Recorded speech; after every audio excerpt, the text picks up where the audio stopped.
بسم اللہ الرحمن الرحیم۔ السلام علیکم۔ زمزم کی کھدائی۔ حضرت ابراہیم علیہ السلام کے بیٹے حضرت اسماعیل علیہ السلام کے 12 بیٹے تھے۔ ان کی نسل اس قدر ہوئی کہ مکہ مکرمہ میں نہ سما سکی اور پورے حجاز میں پھیل گئی۔ ان کے ایک بیٹے کیدار کی اولاد میں عدنان ہوئے۔ عدنان کے بیٹے مات اور پوتے کا نام نزار تھا۔ نزار کے 4 بیٹے تھے، ان میں سے ایک کا نام مضر تھا۔ مضر کی نسل سے قریش بن مالک پیدا ہوئے، یہ فہر بن مالک بھی کہلاتے ہیں۔ قریش کی اولاد بہت ہوئی، ان کی اولاد مختلف قبیلوں میں بٹ گئے۔ ان کی اولاد سے قصہ نے اقتدار حاصل کیا۔ قصہ کے آگے 3 بیٹے ہوئے، ان میں سے ایک عبد مناف تھے، جن کی اگلی نسل میں ہاشم پیدا ہوئے۔ ہاشم نے مدینہ کے ایک سردار کی لڑکی سے شادی کی، ان کے یہاں ایک لڑکا پیدا ہوا، اس کا نام شیبہ رکھا گیا۔ یہ پیدا ہی ہوا تھا کہ ہاشم کا انتقال ہو گیا۔ ان کے بھائی مطلب مکہ کے حاکم ہوئے۔ ہاشم کا بیٹا مدینہ منورہ میں پرورش پا رہا تھا۔ جب مطلب کو معلوم ہو گیا کہ وہ جوان ہو گیا ہے تو بھتیجے کو لینے کے لیے خود مدینہ آ گئے۔ اس لیے مکہ مکرمہ پہنچے تو لوگوں نے خیال کیا یہ نوجوان ان کا غلام ہے۔ مطلب نے لوگوں کو بتایا یہ ہاشم کا بیٹا اور میرا بھتیجا ہے۔ اس کے باوجود لوگوں نے اسے مطلب کا غلام ہی کہنا شروع کر دیا۔ اس طرح شیبہ کو عبد المطلب کہا جانے لگا۔ انہیں عبد المطلب کے یہاں ابو طالب، حمزہ، عباس، عبداللہ، ابو لہب، حارث، زبیر، زرار اور عبد الرحمن پیدا ہوئے۔ ان کے بیٹے عبداللہ سے ہمارے نبی حضرت محمد صلی اللہ علیہ وسلم پیدا ہوئے۔ عبد المطلب کے تمام بیٹوں میں حضرت عبداللہ سب سے زیادہ خوبصورت اور سب سے زیادہ پاک دامن تھے۔ عبد المطلب کو خواب میں زمزم کا کنواں کھودنے کا حکم دیا گیا، یعنی حضرت اسماعیل علیہ السلام کے کنویں کو۔ اس کنویں کو قبیلہ جرہم کے سردار مزاز نے پاٹ دیا تھا۔ قبیلہ جرہم کے لوگ اس زمانہ میں مکہ کے سردار تھے، بیت اللہ کے نگراں تھے۔ انہوں نے بیت اللہ کی بے حرمتی شروع کر دی۔ ان کا سردار مزاز بن عمرو تھا، وہ اچھا آدمی تھا۔ اس نے اپنے قبیلے کو سمجھایا کہ بیت اللہ کی بے حرمتی نہ کرو، مگر ان پر اثر نہ ہوا۔ جب مزاز نے دیکھا کہ ان پر کوئی اثر نہ ہوا تو قوم کو اس کے حال پر چھوڑ کر وہاں سے جانے کا فیصلہ کیا۔ اس نے تمام مال و دولت، تلواریں اور زرہیں وغیرہ خانہ کعبہ سے نکال کر زمزم کے کنویں میں ڈال دی اور مٹی سے اس کو پاٹ دیا۔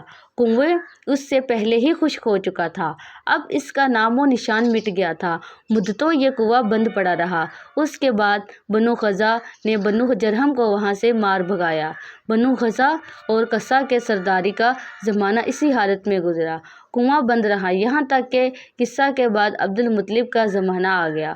انہوں نے خواب دیکھا، خواب میں انہیں زمزم کے کنویں کی جگہ دکھائی گئی اور اس کے کھودنے کا حکم دیا گیا۔ حضرت علی رضی اللہ تعالیٰ عنہ سے روایت ہے کہ عبد المطلب نے بتایا، میں حجر اسود کے مقام پر سو رہا تھا کہ میرے پاس ایک شخص آیا۔ اس نے مجھ سے کہا طیبہ کو کھودو۔ میں نے اس سے پوچھا طیبہ کیا ہے، مگر وہ کچھ بتائے بغیر ہی چلا گیا۔ دوسری رات پھر خواب میں وہی شخص آیا، کہنے لگا برا کو کھودو۔ میں نے پوچھا برا کیا ہے، وہ کچھ بتائے بغیر ہی چلا گیا۔ تیسری رات میں اپنے بستر پر سو رہا تھا کہ پھر وہ شخص خواب میں آیا، اس نے کہا مجنونہ کھودو۔ میں نے پوچھا مجنونہ کیا ہے، وہ بتائے بغیر ہی چلا گیا۔ اس سے اگلی رات میں پھر بستر پر سو رہا تھا کہ وہی شخص پھر آیا اور بولا زمزم کھودو۔ میں نے اس سے پوچھا زمزم کیا ہے، اس بار اس نے کہا زمزم وہ ہے جس کا پانی کبھی ختم نہیں ہوتا، جب حاجیوں کے بڑے بڑے مجموعوں کا سیراب کرتا ہے۔ عبد المطلب کہتے ہیں میں نے اس سے پوچھا یہ کنواں کس جگہ ہے، اس نے بتایا جہاں گندگی اور خون پڑا ہے اور کوا ٹھونگے مار رہا ہے۔ دوسرے دن عبد المطلب اپنے بیٹے حارث کے ساتھ وہاں گئے۔ اس وقت ان کے یہاں ایک لڑکا تھا، انہوں نے دیکھا وہاں گندگی اور خون پڑا تھا اور ایک کنواں ٹھونگے مار رہا تھا۔ اس جگہ کے دونوں طرف بت موجود تھے اور ایک یہ گندگی اور خون دراصل ان بتوں پر قربان کیے جانے والے جانوروں کا تھا۔ پوری نشانی مل گئی تو عبد المطلب کدال لے آئے اور کھدائی شروع کر دی، لیکن اس وقت قریش وہاں آ پہنچے۔ انہوں نے کہا، اللہ کی قسم ہم تمہیں یہاں کھدائی نہیں کرنے دیں گے۔ تم ہمارے ان دونوں بتوں کے درمیان کنواں کھودنا چاہتے ہو جہاں ہم ان کے لیے قربانیاں کرتے ہیں۔ عبد المطلب نے ان کی بات سن کر اپنے بیٹے حارث سے کہا، تم ان لوگوں کو میرے قریب نہ آنے دو، میں کھدائی کا کام کرتا رہوں گا، اس لیے کہ مجھ سے جس کا حکم دیا گیا ہے میں اس کو ضرور پورا کروں گا۔ قریش نے جب دیکھا کہ وہ باز نہ آنے والے ہیں تو وہ رک گئے۔ آخر انہوں نے کھدائی شروع کر دی۔ جلد ہی کنویں کے آثار نظر آنے لگے۔ یہ دیکھ کر انہوں نے اللہ اکبر کہا، نعرہ لگایا اور پکارا، اٹھے، یہ دیکھو، یہ اسماعیل علیہ السلام کی تعمیر ہے۔ جب قریش نے یہ دیکھا کہ انہوں نے کنواں تلاش کر لیا تو ان کے پاس آ گئے اور کہنے لگے، عبد المطلب، اللہ کی قسم یہ ہمارے باپ اسماعیل علیہ السلام کا کنواں ہے اور اس پر ہمارا بھی حق ہے، اس لیے ہم اس میں تمہارے شریک ہوں گے۔ یہ سن کر عبد المطلب نے کہا، میں تمہیں اس میں شریک نہیں کر سکتا، یہ مجھ اکیلے کا کام ہے۔ اس پر قریش نے کہا، تب پھر اس معاملے میں ہم تم سے جھگڑا کریں گے۔ عبد المطلب بولے، کسی سے فیصلہ کروا لو۔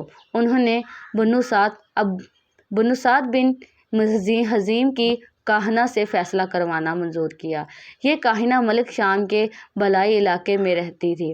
آخر عبد المطلب اور دوسرے قریش اس کی طرف روانہ ہوئے۔ عبد المطلب کے ساتھ عبد المناف کے لوگوں کی ایک جماعت تھی، جبکہ دیگر قبائل قریش کے بھی تھی، ایک جماعت ساتھ تھی۔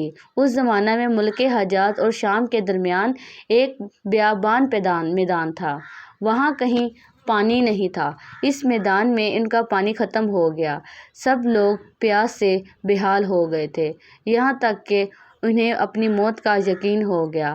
انہوں قریش کے دوسرے لوگوں سے پانی مانگا، لیکن انہوں نے پانی دینے سے انکار کر دیا۔ اب انہوں نے ادھر ادھر پانی تلاش کرنے کا ارادہ کیا۔ عبد المطلب اٹھ کر اپنی سواری کے پاس آئے۔ جوں ہی ان کی سواری اٹھی، اس کے پاؤں کے نیچے سے پانی کا چشمہ ابل پڑا۔ انہوں نے پانی کو دیکھ کر اللہ اکبر کہا، نعرہ لگایا۔ پھر عبد المطلب سواری سے اتر آئے، سب نے خوب سیر ہو کر پانی پیا اور اپنے مشکیرے بھر لیے۔ اب انہوں نے قریش کی دوسری جماعت سے کہا، آؤ تم بھی سیر ہو کر پانی پی لو۔ اب وہ بھی آئے اور خوب پانی پیا۔ پانی پینے کے بعد وہ بولے، اللہ کی قسم اے عبد المطلب، یہ تو تمہارے حق میں تھا، فیصلہ ہو گیا۔ اب ہم زمزم کے بارے میں تم سے کبھی جھگڑا نہیں کریں گے۔ جس ذات نے تمہیں اس بیابان میں سیراب کر دیا، وہی ذات تمہیں زمزم سے بھی سیراب کرے گا، اس لیے یہیں سے واپس چلے جاؤ۔ اسی طرح قریش نے جان لیا کہ اللہ تعالیٰ عبد المطلب پر مہربان ہے، لہٰذا ان سے جھگڑنا بے سود ہے اور کاہنہ کے پاس جانے کا کوئی فائدہ نہیں۔ چنانچہ سب لوگ واپس لوٹے۔ واپس آ کر عبد المطلب نے پھر کنویں کی کھدائی شروع کر دی۔ ابھی تھوڑی سی کھدائی کی ہوگی کہ مال و دولت، تلواریں اور زریں نکل آئیں۔ اس میں سونا اور چاندی وغیرہ بھی تھی۔ یہ مال و دولت دیکھ کر قریش کے لوگوں کو لالچ آنے لگا۔ انہوں نے عبد المطلب سے کہا، عبد المطلب، اس میں ہمارا بھی حصہ ہے۔ اس کی بات سن کر عبد المطلب نے کہا، نہیں، اس میں تمہارا کوئی حصہ نہیں، تمہیں انصاف کا طریقہ اختیار کرنا چاہیے۔ آؤ 500 کے تیروں سے کرا ڈالیں۔ انہوں نے ایسا کرنا منظور کر لیا۔ 2 تیر کعبے کے نام سے رکھے گئے، 2 عبد المطلب کے اور 2 قریش کے باقی لوگوں کے نام کے۔ پانسا پھینکا گیا تو مال اور دولت کعبہ کے نام نکلا، تلواریں اور زریں عبد المطلب کے نام اور قریشوں کے نام کے جو تیرے تھے وہ کسی چیز پر نہ نکلے۔ اس پر فیصلہ ہو گیا۔ عبد المطلب نے کعبے کی دروازے کو سونے سے سجا دیا۔ زمزم کی کھدائی سے پہلے عبد المطلب نے دعا مانگی تھی کہ اے اللہ، اس کی کھدائی کو مجھ پر آسان کر دے، میں اپنا ایک بیٹا تیرے راستے میں ذبح کر دوں گا۔ اب جب کہ کنواں نکل آیا تو انہوں نے خواب میں دیکھا کہ انہیں حکم دیا گیا ہے، اپنی منت پوری کرو، یعنی اپنے ایک بیٹے کو ذبح کرو۔ دوستو، آپ کو یہ واقعہ اچھا لگا ہو تو کمنٹ باکس میں ضرور بتائیے گا۔